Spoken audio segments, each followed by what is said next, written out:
Advocacy, where ideas take shape, find, find depth, and every conversation explores the art of thinking beyond the obvious. And today I have my special guest.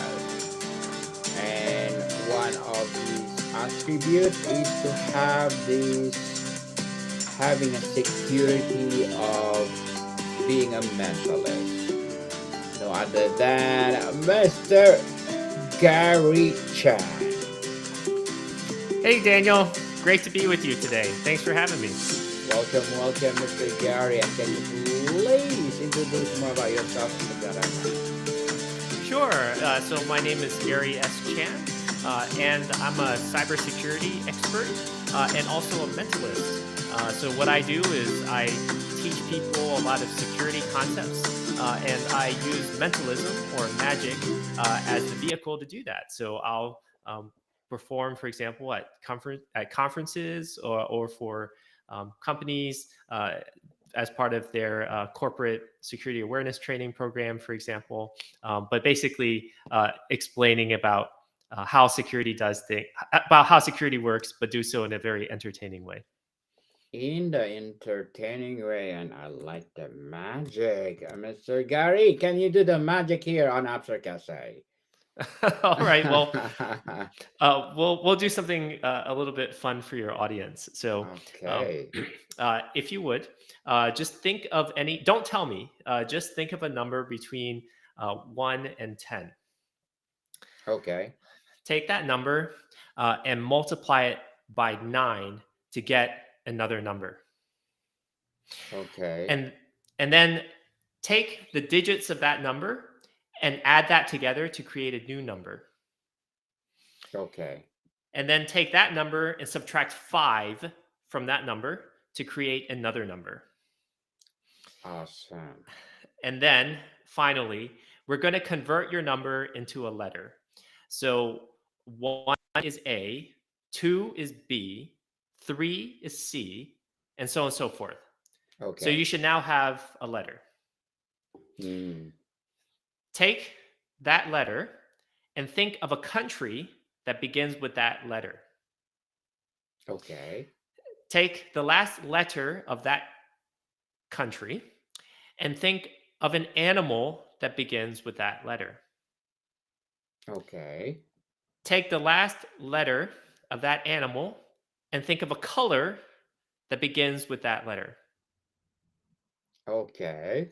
Okay, now this was just some incredibly long instructions to come up with something completely random. Mhm. And I'm going to tell you that a lot of your audience is going to be thinking of orange kangaroos in Denmark. Yes, sure. And thank you so much for sharing your knowledge and wisdom to the world, Mr. Gary. And today, let's talk about the power of hidden influence. Can you tell us about this topic is all about? Sure. Well, bad guys often take advantage of the ways in which we think. And so, what mentalism does is it helps us through entertainment understand how other people essentially are able to influence what we do very subtly and for us to not even know it. So, just like in that particular example that I just gave, you really did have free choice. You could have thought of a different country, for example, Dominican Republic, that starts with the letter D. You didn't have to think of Denmark, but that's Mhm. just the way that people think. They just usually think of the things, right? Because all humans are really kind of brought up very similarly. And this is how bad guys can take advantage of that. And so what I do is I sort of teach people kind of their blind spots, like cognitive biases, things like that, so that bad guys or even good guys like marketing, right? That they have less of an impact on the way that we think, so that we can think more freely as opposed to just doing what the other person wants us to do. What is the most significant difference between event persuasion and the kind of hidden influence you study? Sure. So I would say the difference is on how subtle it is, right? So uh, the influence, if I'm trying to influence you, just like right now, I'm speaking to you, I'm talking, I'm answering your questions, and I'm doing it And I'm answering, but I'm also trying to influence you to believe what it is that I'm saying.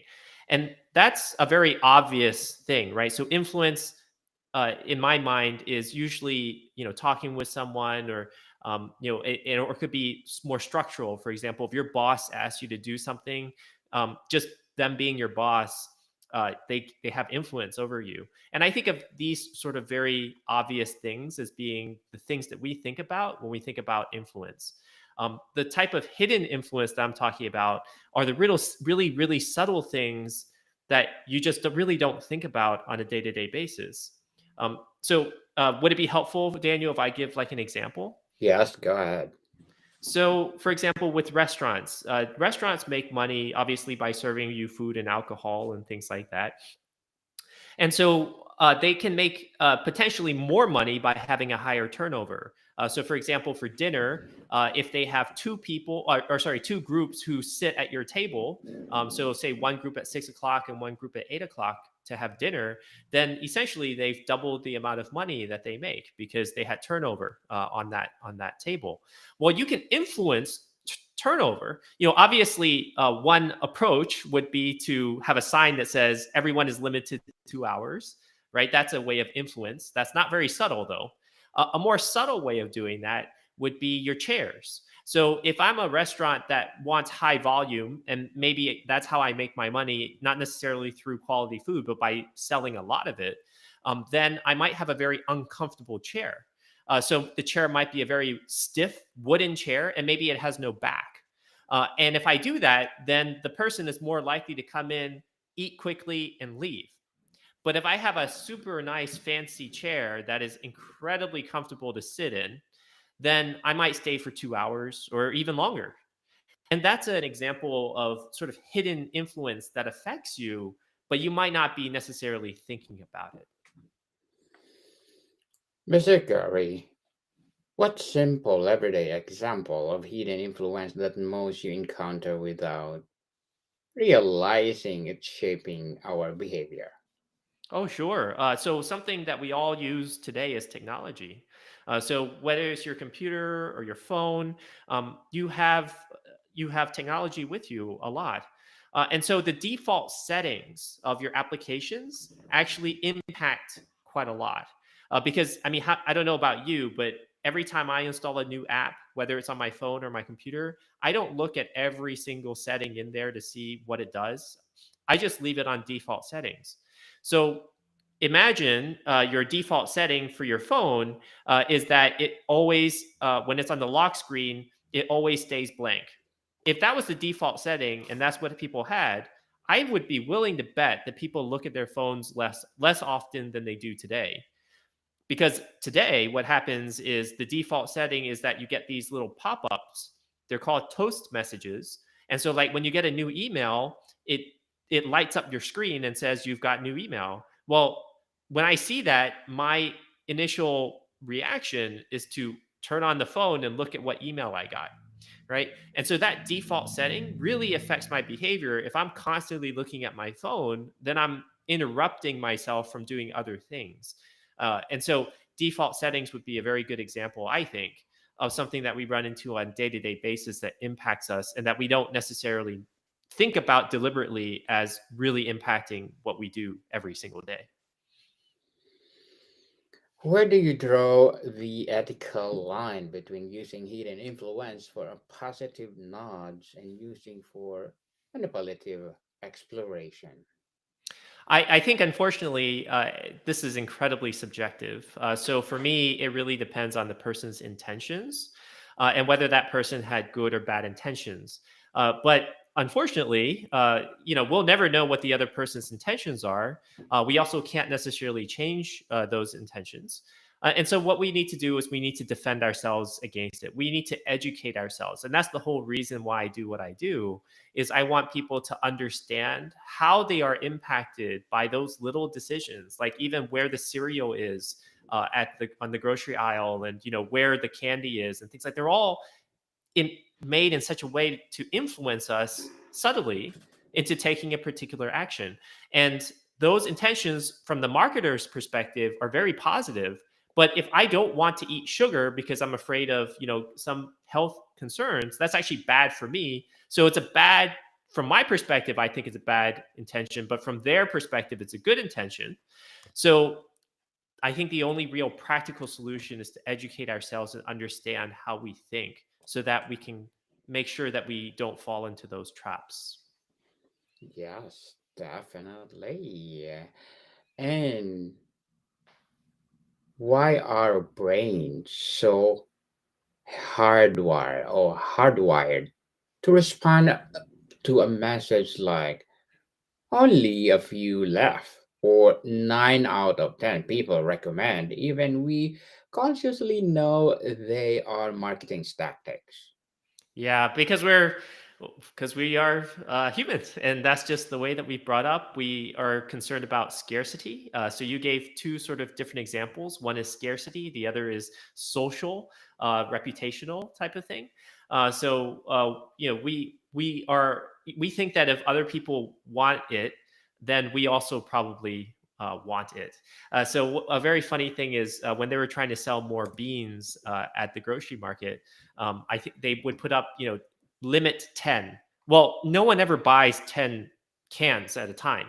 Not until they put that sign up. Once they put the sign up, then people thought, oh, wow, a lot of other people are buying 10 of these, so I should buy 10. Because they want to buy more than 10 actually. And so that, I'm going to buy the maximum that I can. So that psychology really, really works. In terms of why we're hardwired to do that, I really couldn't tell you. I just can tell you that that is something that humans do, and so it's just very funny, and it is something that we should watch out for. Yes, definitely. Watch out for that, Mr. Gary. Now, how can we mere physically arrangement of a space like grocery store, an office, or exert a hidden influence on our choices and interactions? Oh, sure. So again, this sort of originally goes down to intention, right? Are you trying to sell more things, or are you trying to come to some different sort of outcome?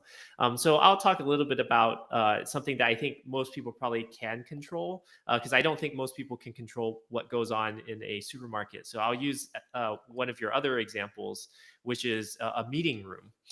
So let's say that you have a meeting for business, or even with friends, but we'll just keep it simple. We'll just say, let's say you're going to have like a business meeting to do a negotiation, whether it's to buy a car or it's to do some very fancy negotiation. So you can do things to make the other person or other group of people more or less comfortable. And you can imagine, based on the different personalities that people have, right? So this requires you having a little bit of knowledge around how the other person will react to being uncomfortable. So when people are uncomfortable, one of a couple of things happen. Sometimes they get very aggressive, they get mean, right? So for that type of person, you probably want to keep them more comfortable. And then you also have the other type of reaction, which is that they become less aggressive, and they're just uncomfortable, and they want to just become very docile. They want to just agree to everything that you say because they want to leave, um, and they don't want the conflict. So if you know what type of person the other person is, then you know whether or not you want to make the room more or less comfortable. Of course, there are some ethical issues here, in my opinion, but just for the purposes of explaining the subtle influence, you can do things like turn the temperature down or up. You can make it very hot or very cold. And then, of course, you dress appropriately. But if the other party is too hot or too cold, then they're going to be very uncomfortable. You don't want to make it too hot or too cold, because then they'll complain, and then you'll be forced to sort of change rooms. So you just want to make it just cold enough or just hot enough to where they're uncomfortable but not say anything. Um, Other things that you could do, you could put them facing the window where the sun is coming in. So you can choose a conference room that faces the east if it's in the morning, or the west if it faces night, so that the sun is shining into their eyes and not into yours. That could make them very uncomfortable. You can also do, and I'll just give one final example. You can also do things inside of the room, like make the table shape. in such a way that diminishes them. So imagine if you had a sort of trapezoidal table where they're on the shorter end and you're on the longer end. That psychologically gives you more power than they do because you've got more space. And that really does impact how people think. They think that you're in charge. So there's a lot of stuff you could do, even just with those three examples. There's a ton more that you can do to make people more or less comfortable in the environment in order to try to get that person to agree to something that they otherwise wouldn't have wanted to agree to. So, Mr. Gary, as a mentalist, what are your short-term and long-term goals? Oh, it's really just to help people understand these dynamics, these things that I've explained here, and Yes. and then I do that in an entertaining way. That's the only reason why I call it mentalist. But Oh, yeah, it's man. just to help people think more clearly, so that they don't get tricked.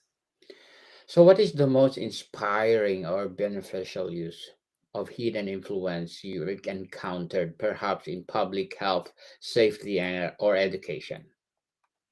Oh, I would say is the the show itself is a really good example, right? People like entertainment, and so being able to present things in a way to where people like makes them much more likely to take home the message and do it, right? And it doesn't have to be my show; it doesn't have to be that specifically. The idea is if you understand what people enjoy, then you can deliver it in that fashion, and then they're much more likely to do that. So I think that's the most important lesson, really. Mr. Gary, is charisma is simply effective integrated use of a multiple hidden influence principles? If so, which one of the most critical? Hmm.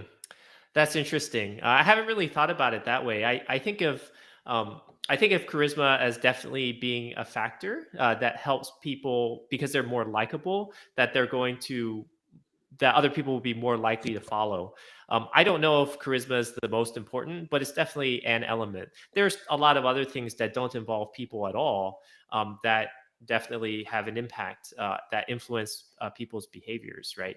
So if you're driving in a much larger vehicle, you're much more likely to be more aggressive in your driving than if you're driving a very small vehicle or maybe a bike, even.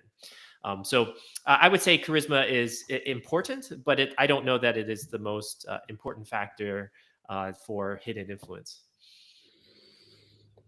So tell us, Mr. Gary, can you share a story of how understanding a hidden influence dramatically changed an outcome in a business, relationship, or community initiative? Sure. Um, So I would say a lot of times people have hidden agendas, and understanding that people have hidden agendas is super important. So if you ever do consulting work, or wanting to, or even if you're just a vendor to anybody, a lot of times you need to understand that what they're telling you that they care about is not truly what they care about. So as a very common example, for example, people will hire consultants and they will tell you explicitly that they're hiring the consultant to do things like, let's say, search engine optimization, or to improve metrics for marketing, or to improve whatever. It could be improving security, whatever. But really what the person cares about is they actually want to be promoted, or they want to earn their bonus for the year, because if they meet that metric, then they get a bonus at Christmas time. There's a lot of things that people have for their personal motivations that are hidden. And that really influences a lot of the decisions that are made. So, for example, if you are a in public service and you are voted in, you have a hidden agenda that whatever it is that you do that you think you whatever it is that you decide that you think that the population would like, you want them to see it, right? So you might make a decision that might actually cost more than it otherwise needs to be, because you also want to market that thing so that your voters know that you made the decision to make their lives better, for example. And so all of these things play into how people make decisions, and understanding what people's hidden agendas are is super important and really, really impacts what it is that you do. So if you know they want a promotion, then maybe you work on that project, and then you also send some very nice emails to that person's boss explaining what that person did and how they were a very, very important factor for making the project successful. And you can do that because you know that that's going to help him get a promotion. And he wouldn't have told you that. But then he's going to now hire you again next time because he knows that you're going to help him with his hidden agenda in addition to the agenda that he explicitly says. Mr. Gary, before we wrap up our discussion for today, I'm inviting you to please listen to my other podcast, people, my other podcast, because my abstract essay is already in fifth season, abstract poetry in second season, and my book 101 review in fifth season too, comedy 101 in second season, and my food 101 in fifth season as well, geography 101 in fourth season, and my baby podcast, Law 101 and mental health 101, love letters in third season, and movie 101 review and music 101 in fourth season, in Science 101 and Sex 101 in its first season. Please listen to them wherever you listen your podcast. So, Mr. Gary, tell us what is the final concept of having of this conversation, what we're talking about, influence. Yeah. Just be observant of everything that happens around you and understand how it impacts your decision making. Hmm. So if we could leave listeners or viewers with one takeaway about the power of hidden influence, what would it be? That it impacts everything that we do on a daily basis. So you just need to watch out for it. Mr. Gary Chan, thank you so much for sharing your knowledge and wisdom to the world. And please invite our listeners to support your business, your advocacy, or whatever projects that you're doing right now. Sure. So if you ever want to see a entertaining keynote on security concepts, please give me a shout. You can find me, Gary Chan, Security Mentalist. Just look me up on Google and you'll find me. Yes, people, let's support Mr. Gary Chan because if you support him for you more and more empowering mentalist for security for sure. So, Mr. Gary, thank you so much for your time. Thank you, Daniel. It's great being here. Martican people, see you soon.